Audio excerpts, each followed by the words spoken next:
जी election summit में एक बार फिर आपका स्वागत है। जनता के बीच में हम मौजूद हैं। जनता से सवाल लें उसके पहले एक सवाल मैं पाकिस्तान की पूर्व विदेश मंत्री हिना रब्बानी से लेना चाहूंगा। हिना मैम, दाऊद इब्राहिम पाकिस्तान में है, हाफिज सईद पाकिस्तान में रह के रोज बयान देता है, हिंदुस्तान के खिलाफ बयान देता है, यहाँ तक कि नवाज शरीफ के हिंदुस्तान आने को लेकर भी उसने तमाम टिप्पणियां की।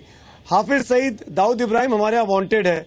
आपको लगता नहीं है कि इनको हिंदुस्तान को सुपुर्द करने की प्रोसेस इनिशिएट होना चाहिए? ऐसा हो सकता है, पॉसिबल है? देखें, ये तो अब हाफिज सईद का आपको पता है एक ट्रायल हुआ था, मतलब वो गए भी थे, जजेस के सामने पेश भी हुए थे और ये सारा प्रोसेस यहाँ पे हुआ। लेकिन ये किसी के मतलब दाऊद इब्राहिम की तो फ्रैंकली स्पीकिंग आप लोगों की तरफ से कहा जाता है कि वो पाकिस्तान में है या पाकिस्तान को, लेकिन वो पाकिस्तान में तो उनका किसी किस्म का कोई रोल नहीं है, ना हमने कभी उनके बारे में यहाँ पे सुना ना देखा। तो ये अगेन मैं यही कहूँगी कि आपको मैं एक एग्जाम्पल देती हूँ। जब नरेंद्र मोदी साहब इलेक्ट हुए तो आपने देखा पाकिस्तान में किस तरह चेस्ट बीटिंग हुई कि जी अब मोदी साहब आ गए हैं, गुजरात किलिंग, अब क्या होगा, पाकिस्तान के रिलेशंस किस तरह बेहतर। मुझे उस वक्त भी जब मुझसे पूछा गया कि जी अब क्या होगा, मैंने कहा कि देखें, एक उनका पास्ट है और यकीनन उसमें हम सबको बहुत ज़्यादा इतराज़ात हैं, बहुत तफ्शीश है, लेकिन क्या हमने पास्ट में रह के उसी के फ्यूचर में प्रोजेक्ट करना है, या क्या हमने ये देखना है कि वो आज एक थम्पिंग मेजॉरिटी के साथ इंडिया ने इलेक्ट हुए हैं और वो पाकिस्तान को एक अपॉर्चुनिटी अफोर्ड कर सकते हैं क्योंकि उनके पास मेजॉरिटी है, क्योंकि वो अगर कोई डिसीजन लेते हैं, he has the ability to carry it through. तो अब जब उनकी तरफ से इन्विटेशन आया, प्राइम मिनिस्टर नवाज शरीफ गए, तो पाकिस्तान में भी कई लोगों ने उनको एज ए स्टेट्समैन देखा कि उन्होंने इन्विटेशन दिया, उन्होंने इनिशिएटिव लिया। तो अब हमें फ्यूचर की तरफ देखना चाहिए। सो मैं ये बार बार कहूँगी कि इंडिया और पाकिस्तान के ताल्लुकात इस तरह के हैं कि हमें बहुत ज़्यादा पॉजिटिव होना पड़ेगा, क्योंकि हमें मिडल ऑफ द रोड भी अगर हम जाएंगे तो शायद तब भी हमें बहुत ज़्यादा पीपल टू पीपल कॉन्टैक्ट वगैरह के थ्रू एक दूसरे के डेवलपमेंट में, एक दूसरे के अंदर हमें स्टेक होल्डर्स बनाने हैं ताकि हम इसको एक अनइंटरप्टेड और uninterruptible process to achieve our common objective कर सके। हम प्रोसेस में ही ना उलझ के बैठ जाएं, हम अपने बहुत ज़्यादा पॉजिटिव होना पड़ेगा। संबित, आप क्या कहेंगे? हम लोग क्या भूल जाएं हाफिज सईद को, हम लोग भूल जाएं दाऊद इब्राहिम को? क्या बीजेपी भूलेगी? नहीं, देखिए, मैंने बार बार कहा है कि कंसेशन नहीं होगा, कभी नहीं होगा, और आज नरेंद्र मोदी जी ने वो प्रूव किया। उन्होंने पूछा क्रॉस बॉर्डर टेररिज्म कब रोकेंगे, उन्होंने कहा कि 26/11 के जो कन्विक्ट्स है आप जल्दी से जल्दी वो निपटारा कीजिए। मगर मैं एक बहुत महत्वपूर्ण विषय कहना चाहता हूं। एक तो नरेंद्र मोदी जी का पास्ट क्या था उसको लेके पाकिस्तान चिंता ना करे, पास्ट अच्छा था तभी ये मैंडेट मिला है।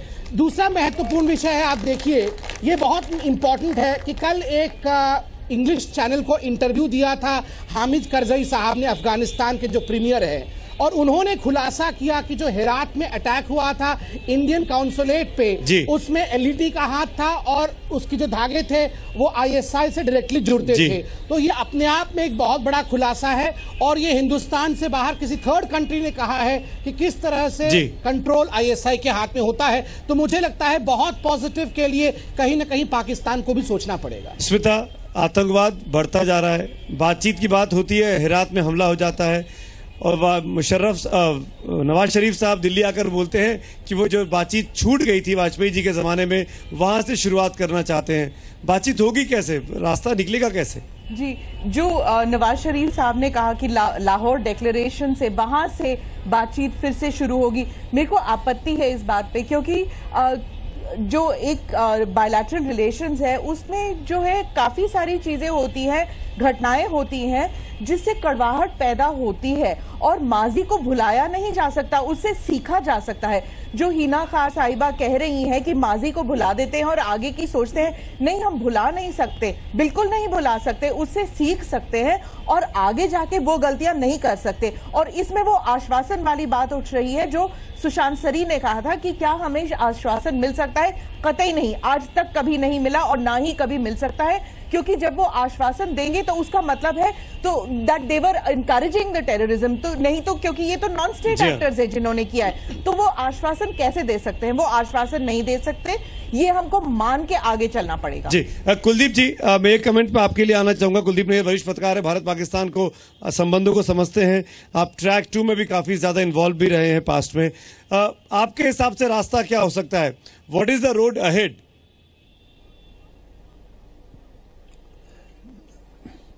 देखिए, दोनों जो मुल्क हैं वो अलग-अलग हैं। यहाँ पे जमहूरियत है, प्रजातंत्र है, वहाँ पे प्रजातंत्र तो है लेकिन फौज है। हमें अपना रास्ता ऐसा बनाना चाहिए जिससे कि वहाँ के डेमोक्रेसी को या प्रजातंत्र को मजबूत करें। हो सकता है कई गलतियां पाकिस्तान करता है, लेकिन हमें कोशिश करनी चाहिए कि किसी तरह उसे फौज के असर से निकाल के वहां सचमुच जमहूरियत कायम करने की कोशिश करें। हमें जितना भी उनको मदद करें इस बात में उतनी कम है, क्योंकि कल आने वाले में अगर वो फौज का वहां हाथ रहा और ये खित्ते के लिए या दोनों मुल्कों के लिए या दुनिया के लिए अच्छा नहीं है। और ये खित्ते के लिए या दोनों मुल्कों के लिए या दुनिया के लिए अच्छा नहीं है। फौज का इंटरवेंशन कम होना चाहिए। सवाल बड़ा यही है कि क्या फौज हटेगी, क्या फौज दूर होगी? एक आखिरी सवाल सनी देओल, क्योंकि आपको जाना है सनी, मैं आपसे लेना चाहूंगा। आपने बहुत सी ऐसी फिल्मों में काम किया है, गदर हो गई, हीरो हो गई, हीरो द स्पाई, जिसमें जो विलन होता था फिल्मों का वो पाकिस्तानी होता था, और आप पाकिस्तानी हीरो विलेंस को, पाकिस्तानी कैरेक्टर्स को बहुत धुनाई करते हैं अपनी फिल्मों में। तो मैं आपसे पूछना चाहूंगा, पाकिस्तान के लोग तो आपसे बहुत खफा रहते होंगे जब आप बाहर जाते होंगे, उनसे मिलते होंगे किन्हीं पाकिस्तानियों से। ऐसे में जब हमारे यहाँ फिल्में ऐसी बनती रहेंगी और इस तरह के हम पाकिस्तान बैशिंग करेंगे, तो क्या संबंध अच्छे बन पाएंगे, हो पाएंगे? लोग बहुत ही प्यार करते हैं। बल्कि जब मैं इंग्लैंड में शूट कर रहा था, मुझे याद है यमला पगला की शूटिंग कर रहा था, लेस्टर में था, और एक गाड़ी रुकी, पता चला टैक्सी है, और उसमें से एक आदमी निकला, उसने आके मुझे जफ्फी डाली और कहा कि बस मैं आपके परिवार को इतना प्यार करता हूँ, आपसे जफ्फी डाल के मुझे बहुत अच्छा लगा। और फिर उन्होंने मुझे बताया कि वो पाकिस्तान से हैं और कितना हमें चाहते हैं। तो ये मेरा मानना है कि जहाँ पर भी हैं, हम कलाकारों को सब लोग प्यार करते हैं, और हम हैं भी सब लोगों के लिए। हम सिर्फ कोई एक ही कम्युनिटी के नहीं हैं, वी आर एंटरटेनर्स। और इसी तरह से हम लोग अपना प्यार और लोगों को चाहते हैं कि यूनाइटेड रहें। और क्योंकि किसी को दुख हो, वो हमारी फैमिली तो कभी बर्दाश्त नहीं करती, ना हम किसी को दुख देना चाहते हैं। जी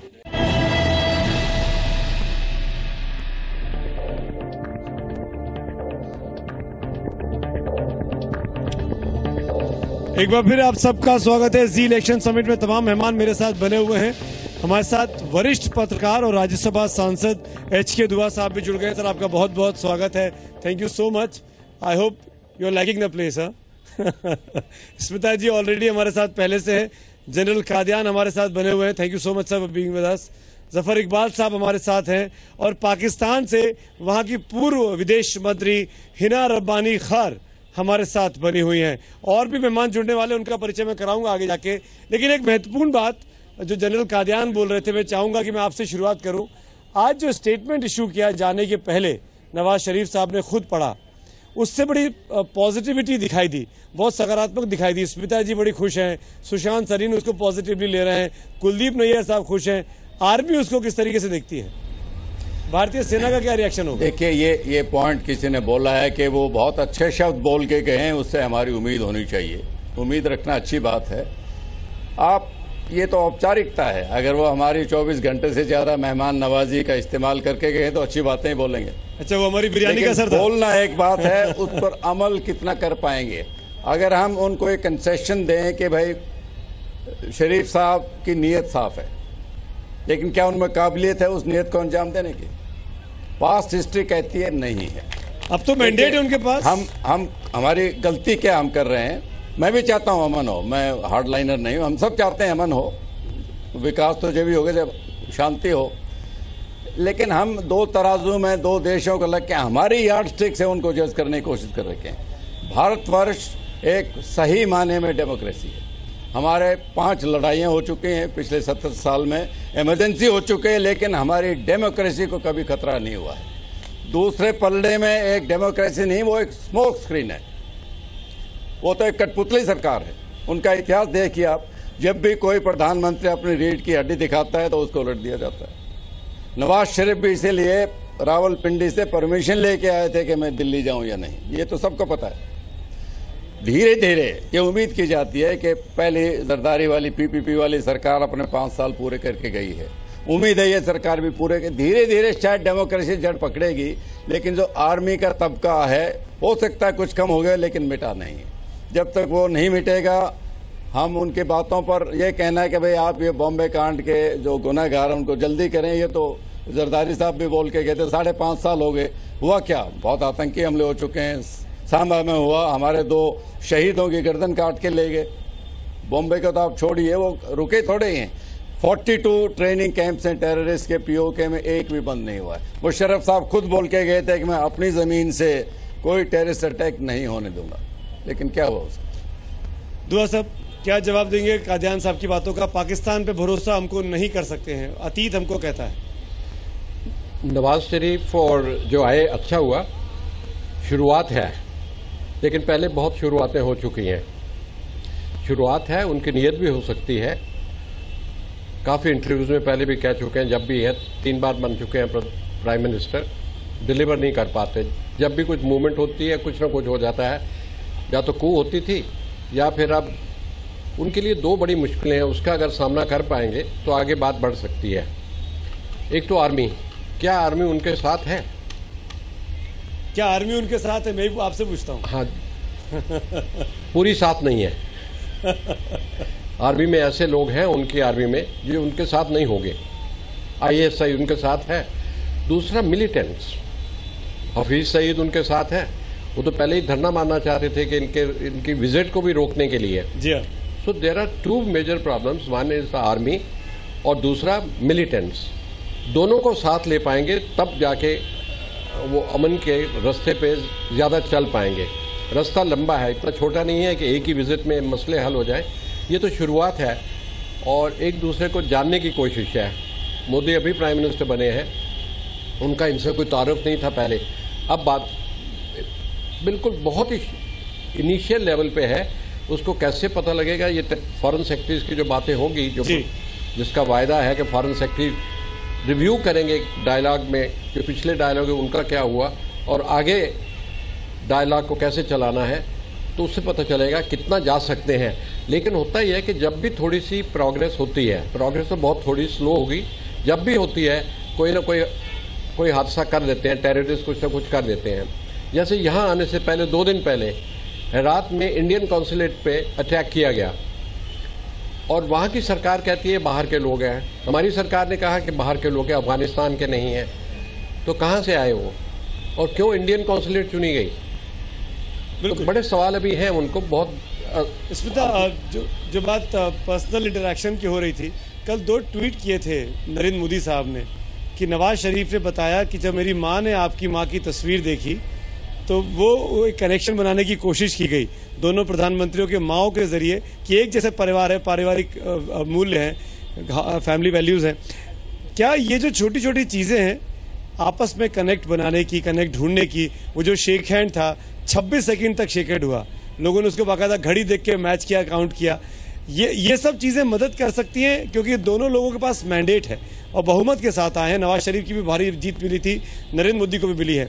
क्या ये लोग अपने अपने हार्डलाइनर्स को, चाहे नरेंद्र मोदी के यहाँ विश्व हिंदू परिषद हो या वहाँ पे उनके आतंकवादी हो या मिलिटेंट्स हो, ISI हो, उनको एक साथ ला पाएंगे? जी, पर्सनालिटी जो होते हैं ना in international relations, personality politics बहुत अहम भूमिका निभाती है। तो जब वो जो हैंडशेक को बहुत ही डिस्कस किया गया था, ये 1 हैंड हैंडशेक था या 2 हैंड हैंडशेक था, जब याद है आपको ओबामा ने हाथ डाला था ऑन मनमोहन सिंह शोल्डर, तो जब वो किया था उसका क्या मतलब था? तो इसको बहुत ही बारीकी से देखा जाता है और इससे इट इज इम्पोर्टेंट, जैसे दुआब साहब ने कहा कि शायद नवाज शरीफ के पास सारा सपोर्ट नहीं है, आर्मी का सपोर्ट नहीं है, हार्डलाइनर्स का सपोर्ट नहीं है, लेकिन ये छोटे छोटे कदम से ही आगे बढ़ पाएंगे and it has to be encouraged. लेकिन इसमें प्रैग्मेटिज्म की जरूरत है, इसमें कोई एडवेंचरिज्म की जरूरत नहीं है। अगर हम ये कहें कि ईद के बाद और दिवाली से पहले नरेंद्र मोदी को पाकिस्तान जाना चाहिए, ये सब जो ज्यादा एडवेंचरिज्म की बात हो गई है, तो इसमें छोटे छोटे कदम लेके चले तो ही अच्छी बात होगी। जफर साहब, आप एक सुझाव दे रहे थे, मेरे ख्याल से वो आपका सुझाव पसंद आएगा लोगों को, उसको जोर से बता दीजिए कि क्या तरीका हो सकता है शांति बहाली का। देखिए, मेरी राय तो ये है कि दोनों मुल्क जो हैं वो कभी लड़े नहीं, और एक ऐसा ट्रीटी होना चाहिए कि एटलीस्ट नेक्स्ट 10 ईयर्स या 20 ईयर्स में दोनों कंट्री वॉर नहीं करेंगे, so that we can progress at our and.